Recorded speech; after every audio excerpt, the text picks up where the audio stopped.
Bonjour à tous, me voici de retour pour un Top 10 Tuesday qui a pour thème les 10 livres que l'on a achetés directement dès leur sortie mais que l'on n'a toujours pas lus. Donc dès leur sortie peut varier, donc c'est-à-dire qu'on peut dire que c'est ceux qu'on voulait absolument acheter, même si c'était pas une nouveauté, mais que finalement, bah voilà, après l'avoir acheté, bah, ils poireautent dans la palle. Je suis sûre que ça vous est déjà arrivé aussi de toute façon. Alors, je commence tout de suite par mon top 10. Donc, le premier livre, c'est un e-book. Je vais en parler tout de suite, sinon je vais l'oublier, je le sens. Il s'agit de Chimère de Jean-Marc Ligny, publié chez Locomodo. Voilà. Pourquoi je l'ai toujours pas lu, je sais pas trop, à part que je sais que je veux baisser ma palle papier avant celle numérique. Mais donc voilà, c'est une histoire de chimère et surtout c'est écrit par Jean-Marc Ligny, qui est un auteur que j'ai déjà beaucoup apprécié dans une de ses nouvelles et que j'avais envie de découvrir par un autre moyen, donc avec ce roman, mais ce sera pour plus tard finalement. Alors, autre livre qui correspond à ce thème, c'est Congo, une histoire de David Van Reybrouck, publié chez Actes Sud, rappelez-vous, en décembre, en novembre, etc. Je pense que je vous en ai beaucoup parlé. C'était vraiment celui qui me tentait le plus, voilà, il m'a vraiment hanté durant des semaines. Finalement, je l'ai reçu à Noël, j'étais vraiment hyper contente, et depuis, bah voilà, il m'attend sagement.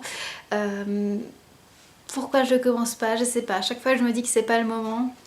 Voilà, c'est un essai, hein, ce n'est pas un roman, c'est un essai sur toute l'histoire du Congo. C'est écrit vachement petit et ça fait plus de... combien de pages? 700 pages quoi, donc vous imaginez le truc. Oui, ça donne pas envie en tant que format, même si le contenu en lui-même risque de vraiment beaucoup me plaire, donc je sais pas, peut-être que je le lirai en parallèle avec d'autres livres plus légers. À voir.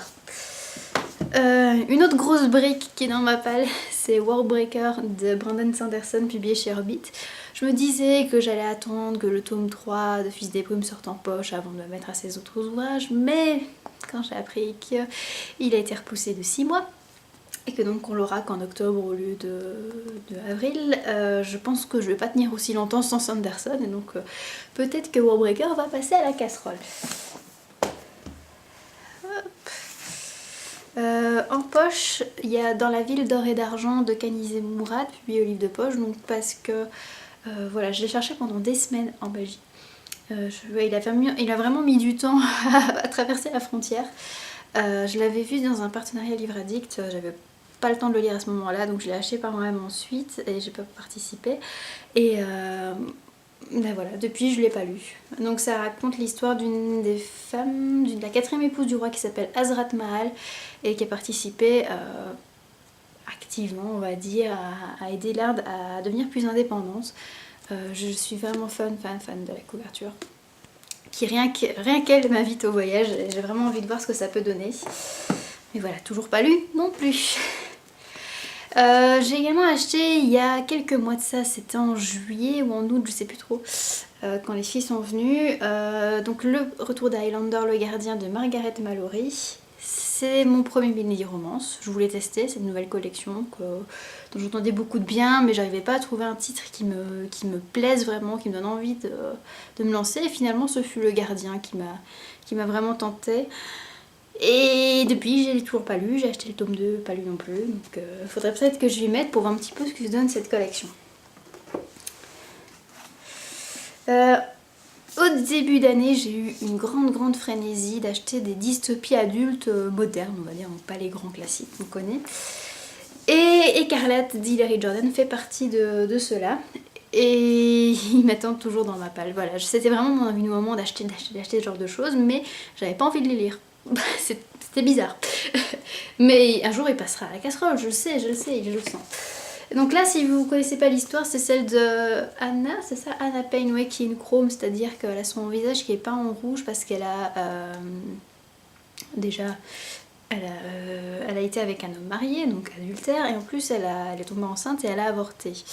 Donc voilà, dans cette Amérique de, je sais pas comment ça se passe dans 20-30 ans peut-être, où l'église a repris tous les pouvoirs, ben, ça se passe pas du tout bien, et donc elle, pendant 16 ans, elle a le visage peint en rouge pour que tout le monde sache le crime qu'elle a commis. Voilà. Tiens, encore une couverture rouge. Idun, le tome 2, la triade de Laura Gallego Garcia, publié chez Bayard. Regardez comme ça brille. Ça fait longtemps qu'on l'attend, celui-là, des années quoi. Je sais pas, je pense que le premier tome est sorti en 2009 ou 2010.